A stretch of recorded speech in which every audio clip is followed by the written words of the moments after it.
Estonia, the one principle around give me your data once, a very simple principle, but I think has had a huge impact.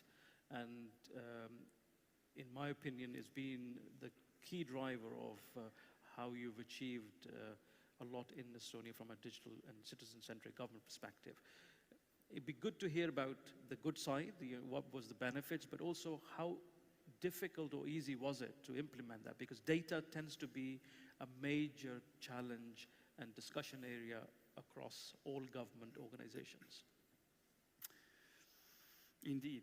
I don't want to focus too much on Estonia, but there is this principle of giving your data once, which means that if, for example, for some reason I have already registered for, I don't know, a service, the government knows my address, knows the name of my child and the birth date, why should I give it to them every time I want to use a new service?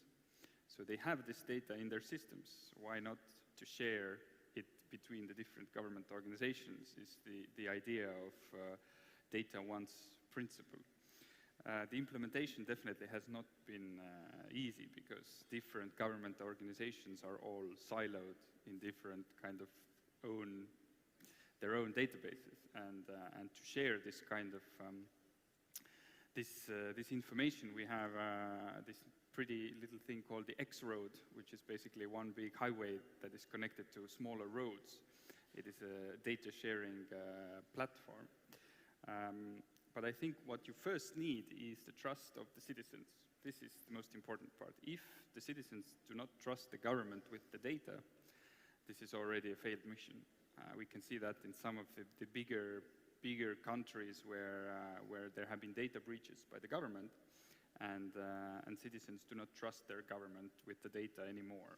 Unfortunately, this does not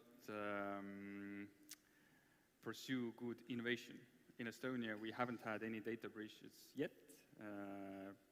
There might be some in the future, you can never say, but you need this citizen-centric approach to trust your government. That is the key.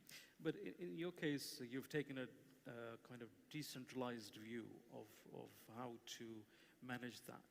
So it's not centralizing all data. It hasn't been like this always. It was definitely centralized some time ago.